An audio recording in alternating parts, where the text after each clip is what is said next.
Αγαπητοί κυρίες και κύριοι, για μία ακόμα φορά σας καλωσορίζω στο Greek Spirit. Είμαι ο Σαμ Τσέκουας, ο αλλιώτικος Έλληνας, αν θέλετε, ο άνθρωπος που προσπαθεί εδώ και χρόνια για να δείξει στα παιδιά μας την αξία της ελληνικής γλώσσας, την αξία του ελληνισμού, αλλά και τη δουλειά την οποία πρέπει όλοι να κάνουμε για να προωθήσουμε τα θέματα της ανθρωπότητας μέσω από τον ελληνισμό και μέσω από το βιβλίο, το στοιχείο το δικό μου, το οποίο αγαπώ πάρα πολύ. Λοιπόν, σήμερα σας παρουσιάζουμε την εκπομπή αυτή από την όμορφη την Αθήνα, όπου βρίσκομαι για λίγες μέρες.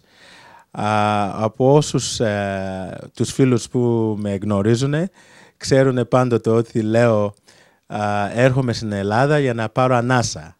Πραγματικά, όταν έρχομαι στην Ελλάδα, αναζωογώνομαι και γίνομαι ο άνθρωπος αυτός που θα ήθελα πάντα να παραμείνω. Σας φέρνουμε σήμερα μία πάρα πολύ ωραία εκπομπή. Θα σας γνωρίσω σε έναν κύριο, έναν καθηγητή ένας καθηγητής. Σήμερα θα σας παρουσιάσουμε ένα πάρα πολύ ωραίο πρόγραμμα. Θα σας παρουσιάσω τον καθηγητή, τον αγαπημένο μου τον Θανάση, ο οποίος θα μας μιλήσει αργότερα για το βιβλίο του. Αλλά πριν σας μεταφέρω στο στούντιο, ήθελα να σας υπενθυμίσω και περισσότερα να υπενθυμίσω στους κριτικούς μας ότι αυτή η εκπομπή γίνεται πρώτα απ' όλα για μένα. Είναι ο μοναδικός τρόπος για μένα να κρατήσω την ελληνικότητά μου. Είναι ο τρόπος που με βοηθάει να κρατήσω μια γλώσσα την οποία δυσκολεύτηκα πάρα πολύ να τη μάθω, αλλά μια γλώσσα που είναι η γλώσσα της επιστήμης, η γλώσσα της δημοκρατίας, μια γλώσσα η οποία είναι πραγματικά οικουμενική γλώσσα και μιλάμε φυσικά πάντοτε για την ελληνική γλώσσα. Οπότε η εκπομπή αυτή, The Greek Spirit, το οποίο εδρεύει στη Νέα Υόρκη, γίνεται για μένα για να μπορώ να μην απέχω πολύ μακριά από τη γλώσσα αυτή. Σήμερα, όσο σας είπα λίγο πριν, θα παρουσιάσουμε ένα φανταστικό βιβλίο, ένα βιβλίο το οποίο έπεσε στο χέρι μου θα έλεγα κατά σύμπτωση. Έπεσε στο χέρι μου σε μια εκδήλωση που είχα πάει. Είχα γνωρίσει τον καθηγητή και μου έλεγε για το βιβλίο του και μάλιστα του είπα να μου στείλει ένα αντίτυπο στη Νέα Υόρκη και μου έστειλε πράγματι ένα αντίτυπο και όταν είδα αυτό το βιβλίο αμέσως πήρα τηλέφωνο και του είπα ότι το βιβλίο αυτό ήρθε 15 χρόνια αργότερα. Έπρεπε αυτό το βιβλίο να ήταν στα χέρια μου την εποχή που είχα τόσο καιρό και όρεξη για να προωθήσω τα ελληνικά βιβλία.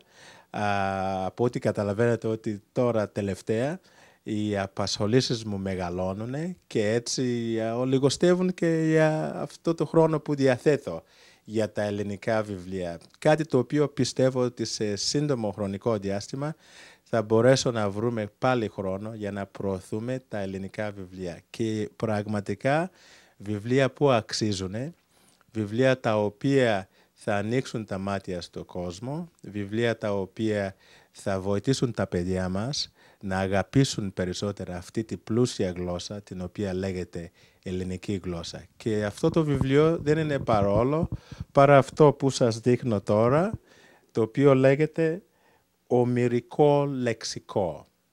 Ομηρικό Λεξικό λοιπόν, σήμερα παρουσιάζουμε από την Αθήνα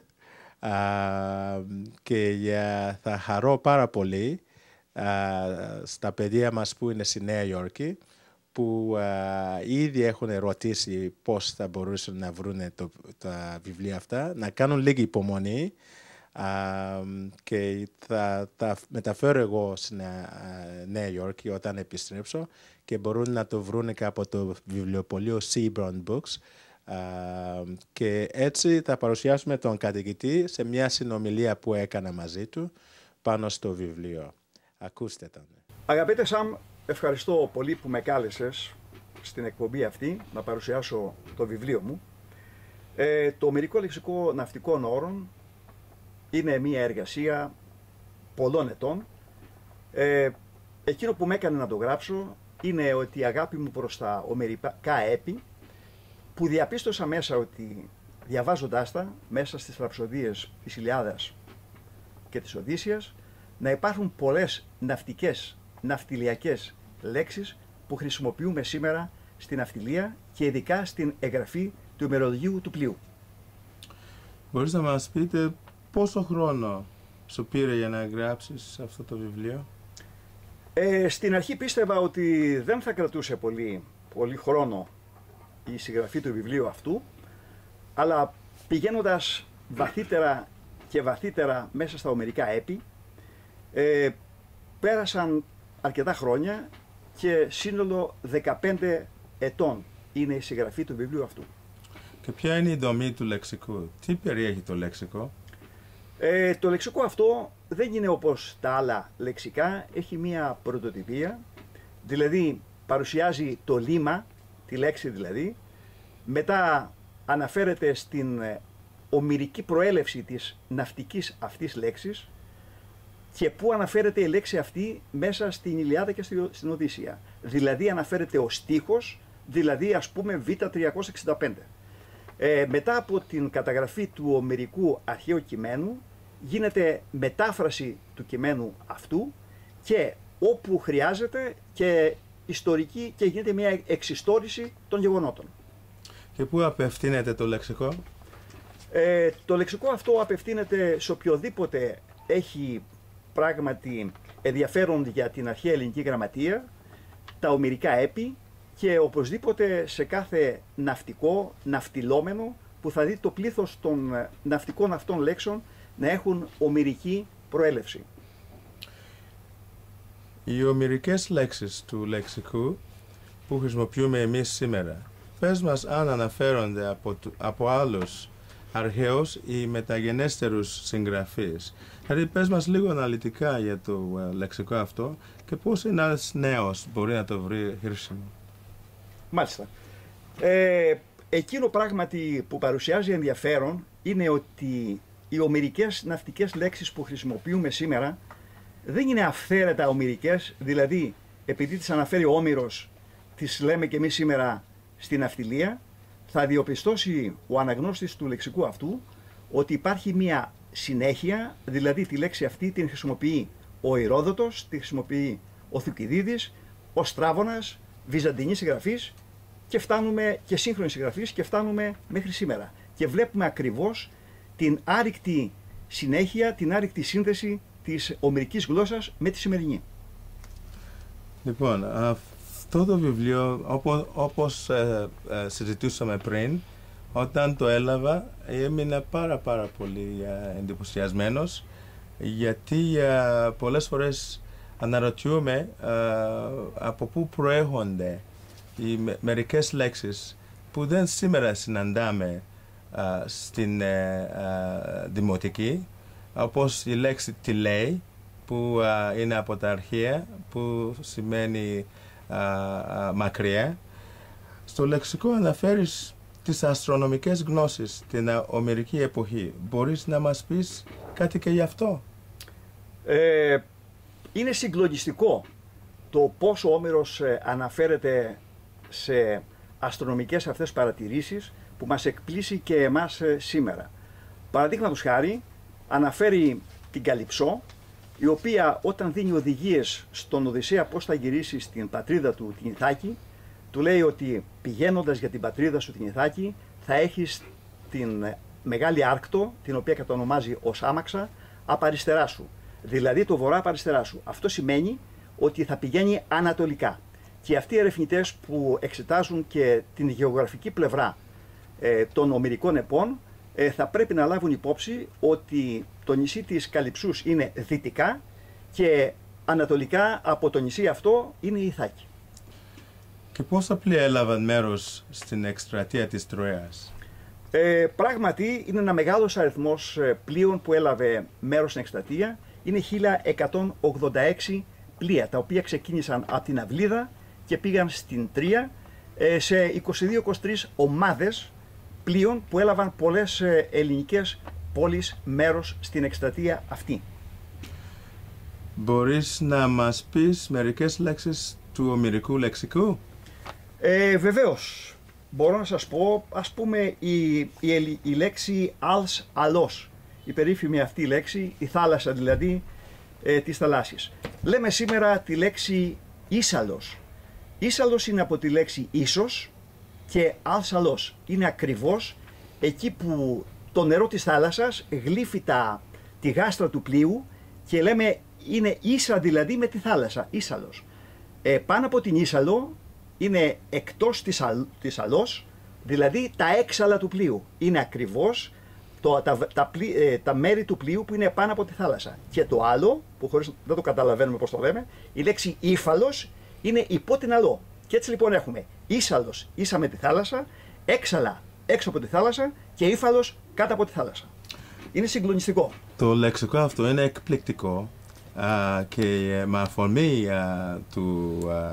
του έργου σου είχα μια συζήτηση με μια δασκάλα η οποία δεν ήξερε καθόλου ελληνικά, ήταν Αμερικανίδα σε ένα αμερικανικό σχολείο και της έλεγα πόσο σημαντική είναι η αρχαία ελληνική γλώσσα, από τις οποίες πάρθηκαν πάρα πολλές λέξεις. Αν αναφέρουμε το λεξικό του κύριου Κωνσταντινίδη, οι ελληνικές λέξεις στην αγγλική γλώσσα, και έτσι συζητούσαμε και τη λέω, αν πάρουμε παραδείγματος χάρη η λέξη «ήκτης», που στην αρχαία ελληνική γραμματική σημαίνει ψάρι, και από εκεί έρχεται και η ικτιολογία. Αν σήμερα αγνοούσαμε την αρχαία ελληνική γλώσσα, θα το λέγαμε ψαρολογία και όχι ικτιολογία, που για μένα τουλάχιστον ακούγεται πιο πλούσια, και αυτό είναι που λέω πολλές φορές, ότι πρέπει να διατηρούμε την ελληνική γλώσσα και την αρχαία, αλλά και την καθαρεύουσα, με την οποία εγώ σπούδασα τουλάχιστον στο πανεπιστήμιο. Αλλά είμαι πάρα πολύ χαρούμενος που καταφέραμε σήμερα στο στούντιο, στο κολέγιο εδώ στην Αθήνα, να ετοιμάσουμε ένα όμορφο πρόγραμμα για τους ανθρώπους μας που μας ακούν από όλο τον κόσμο. Τι είναι το καινούριο που μπορείς να μου πεις προσφέρει αυτό το λεξικό αυτό? Το καινούριο είναι ακριβώς όπως είπα και στην αρχή, ότι δεν είναι απλώς ένα λεξικό που να καταγράφει μέσα τα λίμματα και να ερμηνεύει. Δείχνει ακριβώς την προέλευση από ποια ομηρική λέξη είναι, καταγράφει τους στίχους, τους αρχαίους στίχους, την ερμηνεία, και οπωσδήποτε σε αρκετές περιπτώσεις αναφέρεται στα ιστορικά γεγονότα, όσο μπορούμε να πούμε ότι είναι ιστορικά, αλλά γίνεται μια μεγάλη ανάλυση σε αυτό το γεγονός. Εκείνο που θέλω να πω, θα πάρει λίγο χρόνο να το πω, είναι ότι όταν ο Όμηρος αναφέρεται στην ασπίδα του Αχιλλέα που κατασκεύασε ο Ήφαιστος, καταγράφει μέσα πολλές παραστάσεις, πάρα πολλές, και μεταξύ άλλων λέει ότι καταγράφει την Μεγάλη Άρκτο, της οποίας τα αστέρια δεν βυθίζονται στον ωκεανό, δηλαδή δεν πάνε κάτω από τον ορίζοντα. Αυτό τι σημαίνει? Σήμερα όμως τα αστέρια αυτά βυθίζονται. Τι σημαίνει? Ή ότι ο Όμηρος δεν μας τα είπε καλά, μας τα είπε λάθος, ή για να συμβαίνει αυτό θα πρέπει τα ομηρικά έπι, δηλαδή αυτά που συνέβησαν στην Τρία, να έχουν συμβεί πολύ βορειότερα, δηλαδή να έχουν συμβεί στον Εύξηνο Πόντο και βορειότερα. Κάνοντας μια ανάλυση όμως βαθύτερη, πηγαίνοντας βαθύτερα, διαπιστώνουμε ότι, επειδή γνωρίζουμε ότι το στερέωμα, δηλαδή τα αστέρια που βλέπουμε επάνω, μετατοπίζονται Δηλαδή όλο το σύστημα μετατοπίζονται. Δηλαδή στην ουσία δεν μετατοπίζονται τα αστέρια, αλλά μετατοπίζεται ο άξονας της Γης και ο άξονας του κόσμου. Αυτό κάνει 26.800 χρόνια για να κάνει μία περιφορά. Αυτό το είχε βρει ο ύπαρχος τον 2ο με 3ο αιώνα π.Χ. Και έτσι λοιπόν, λαμβάνοντας αυτό υπόψη, την περιστροφή αυτή 26.800 χρόνια, το οποίο αναφέρει ο ύπαρχος ως μετάπτωση των ησημεριών. Τότε λοιπόν, ενώ βλέπουμε σήμερα ότι ο πολικός είναι ακριβώς το βόρειο σημείο, την εποχή του Ομήρου δεν ήταν ο σημερινός πολικός, αλλά ήταν ένα άλλο αστέρι, ο Θούμπαν, ο οποίος ήταν ο πολικός εποχής. Και σε 14.000 χρόνια από σήμερα, ως πολικός αστέρας θα είναι ο Βέγγα. Είναι κάτι το συγκλονιστικό και αναφερόμαστε στην εποχή του υπάρχου, 3ος αιώνας, 2ο με 3ο π.Χ. και να αναφέρεται και με τέτοια ακρίβεια, μάλιστα είχε πει ότι είναι περίπου 49 δεύτερα το χρόνο και σήμερα με τα σημερινά μέσα το βρίσκουμε 50 δεύτερα. Άρα μιλάμε για μεγάλη ακρίβεια της εποχής αυτής. Πραγματικά χαίρομαι που αποδέχτηκες την πρόσκλησή μου να μιλήσεις στο Greek Spirit. Είμαι σίγουρος ότι κάποιο παιδί που μπορεί και να καταλάβει αυτά τα τεχνικά, τη τεχνική χρειά της δουλειάς σου, θα αγαπήσει περισσότερα την ελληνική γλώσσα και μάλιστα αυτός είναι ο σκοπός ο δικός μου, να παρουσιάζουμε βιβλία, να κάνουμε το βιβλία στο κόσμο μας που μας παρακολουθούν ως ένα κοινό αντικείμενο, όπως συναντάνε το παπούτσι, συναντάνε τα ρούχα στον δρόμο, συναντάνε τα εστιατόρια. Όταν σκέφτονται το ελληνικό βιβλίο να είναι κάτι το οποίο τους δίνει κίνητρο να μάθουν και τη γλώσσα, αλλά να μάθουν και το πολιτισμό, την οποία νομίζω ότι είναι ένα πάρα πολύ πλούσιο πολιτισμό που μόνο από το βιβλίο μεταφέρεται, από ό,τι ξέρετε, και γι' αυτό είμαι πάρα πολύ χαρούμενος που είσαι μαζί μου σήμερα.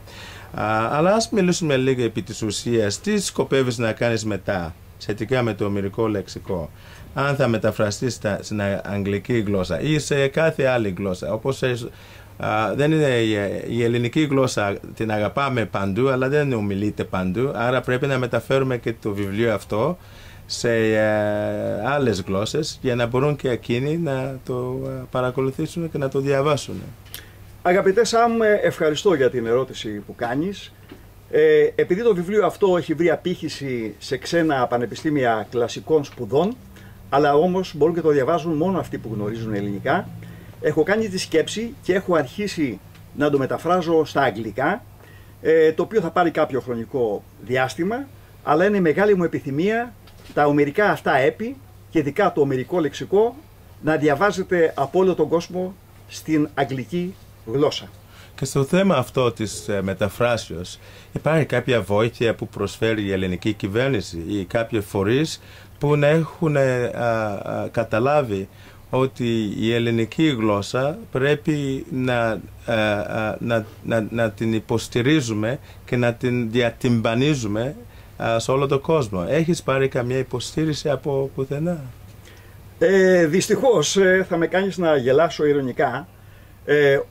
Καμία βοήθεια, καμία υποστήριξη και δεν πιστεύω σε αυτό το πράγμα. Ό,τι κάνει ιδιωτική πρωτοβουλία, όπως και εσύ αγαπητέ Σαμ, με ιδιωτική πρωτοβουλία προωθείς την ελληνική γλώσσα και αισθάνεσαι πιο Έλληνας και από εμάς.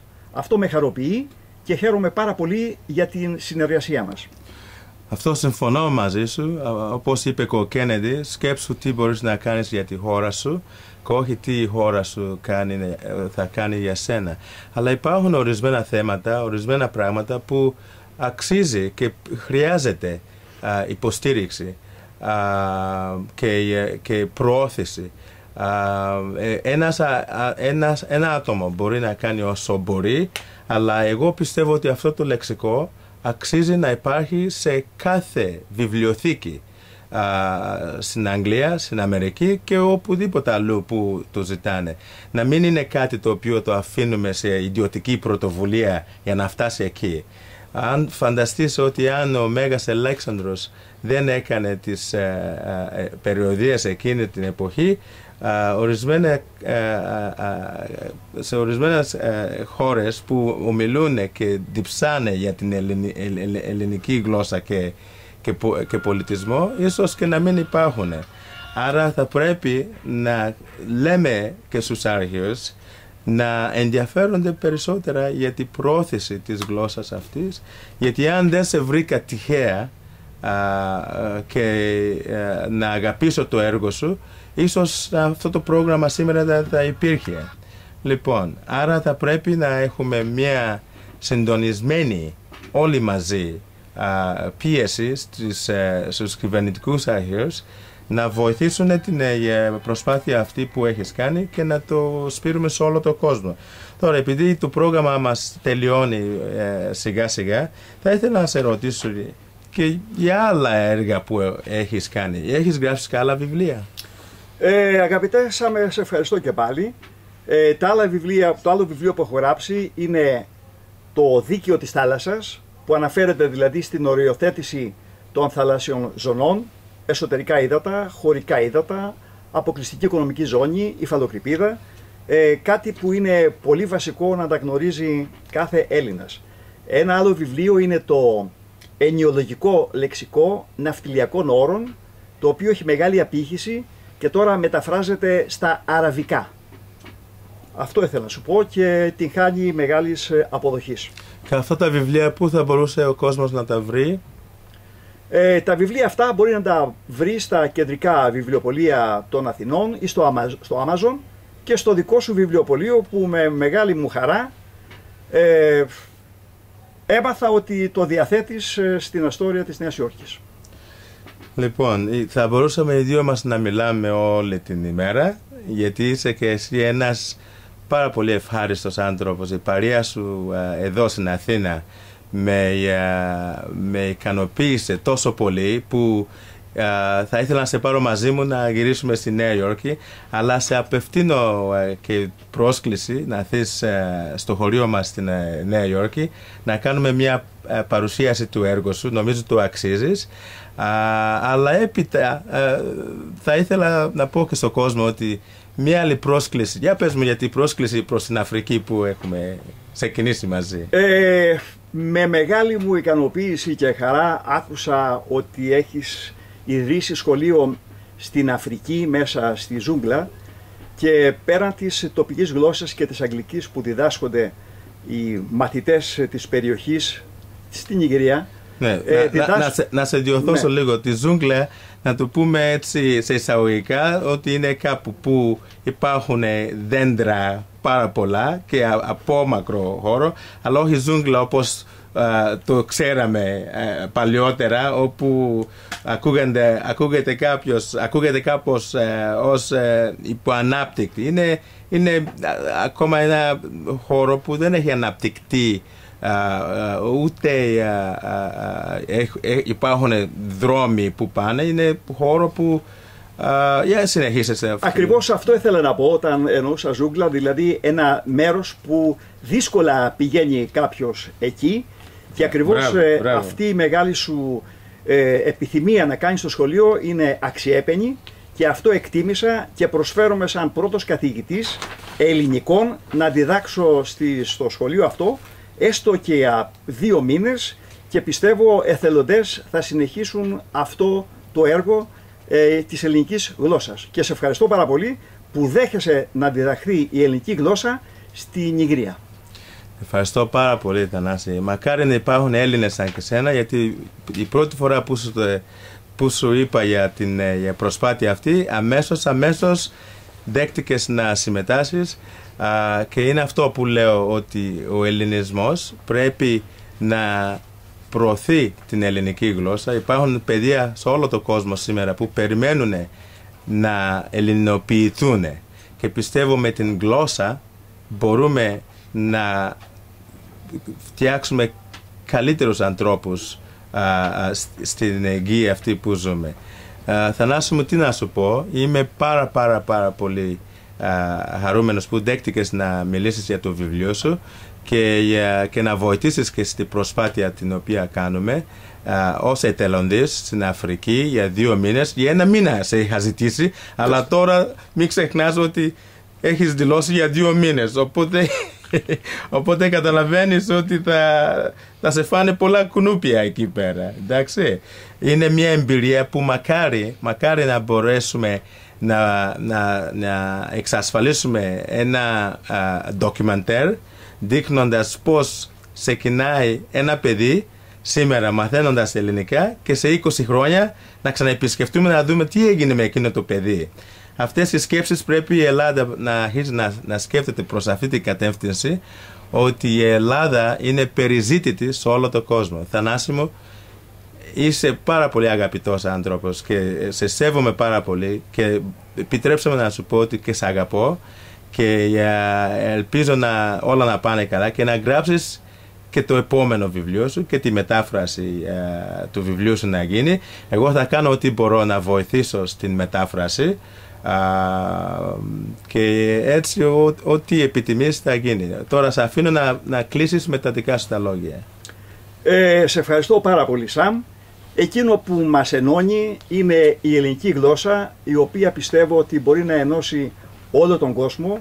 Είναι μια γλώσσα κοσμοπολίτικη, η οποία άντεξε μέσα στις χιλιετίες, γιατί είναι γλώσσα χιλιετιών και όχι μόνο 2.500 χρόνια από σήμερα, διότι τα ομερικά έπι όταν γράφτηκαν είναι μια τέλεια γλώσσα με γραμματική, με συντακτικό, και μια γλώσσα με γραμματική και συντακτικό δεν γράφεται ούτε σε 5, ούτε σε 10, ούτε σε 1000 χρόνια. Αλλά πρέπει να έχει υποδομή πολλών χιλιετιών για να βγει αυτή η γλώσσα. Σε ευχαριστώ πάρα πολύ, Σαμ, που μου έδωσε την ευκαιρία να εκφραστώ πάνω στο έργο μου και για την ανάπτυξη και διάδοση της ελληνικής γλώσσας. Αγαπητοί κυρίες και κύριοι, σας ευχαριστώ πάρα πολύ που παρακολουθήσατε αυτή την εκπομπή και την παρουσίαση του βιβλίου του κυρίου Θανάση, του καθηγητή Θανάση Γιαννάκης, «Ομηρικό λεξικό». Όπως είπαμε στην αρχή, η εκπομπή αυτή γίνεται για μένα, για να μπορώ να διατηρήσω την ελληνικότητά μου, να διατηρήσω τη γλώσσα αυτή την οποία αγαπώ. Επίσης γίνεται και για τα παιδιά μας που ψάχνουν κάποιο κίνητρο να την αγαπήσουν τη γλώσσα. Αυτό το βιβλίο το συνιστάμε σε εσάς, πρέπει να υπάρχει σε κάθε βιβλιοθήκη. Για όσους θέλουν να πάρουν το βιβλίο, υπάρχει όχι μόνο στο seabrandbooks.com, αλλά υπάρχει και στο amazon.com ή και στο hellenicpublishing.com ή οπουδήποτε αλλού που υπάρχουν βιβλία στην Αμερική. Μπορείτε να μπείτε και να τους ρωτήσετε να σας το παραγγέλουν. Όσοι θέλουν να επικοινωνήσουν μαζί μας, πάντοτε μπορείτε να τηλεφωνήσετε στο 718 724 2224. Όσοι θέλουν να στείλουν γράμμα στο Greek Spirit, και στην επόμενη εκπομπή θα διαβάσουμε, όταν επιστρέψω στη Νέα Υόρκη, θα διαβάσουμε μερικά από τα γράμματα που έχουμε λάβει σε αυτό το διάστημα και είναι πάρα πολλά. Πολλά είναι κολακευτικά, πολλά είναι και κριτικά και μου αρέσουν εκείνα που κριτικάρουν. Μόνο μην ξεχνάτε ότι αυτή είναι μια μικρή προσπάθεια ενός ανθρώπου που αγαπώ μια γλώσσα την οποία θέλει να τη μοιραστεί με όλο τον κόσμο. Όσοι θέλουν να μας στείλουν ένα γράμμα μπορούν να το στείλουν στο Greek Spirit, The Greek Spirit δηλαδή, είναι P.O. Box 2085, Astoria, New York 11102. Πάλι, επαναλαμβάνω τη διεύθυνση, είναι The Greek Spirit, P.O. Box 2085, Astoria, New York 11102. Η αγάπη μου πάντα με εσάς και όπου υπάρχει ένα παιδί να τον ενθαρρύνετε να μαθαίνει ελληνικά. Καληνύχτα σας.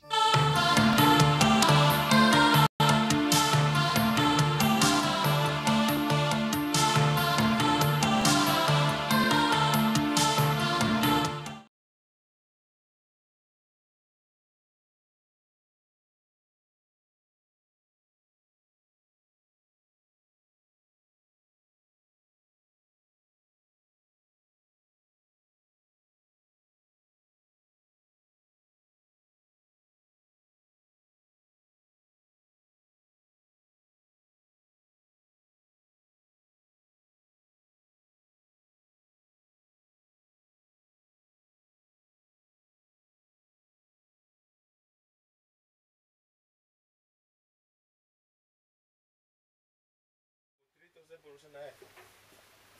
Για την ώρα. Για τελειώσουμε. Το ξέρουμε τον τρόπο. Γράφεις.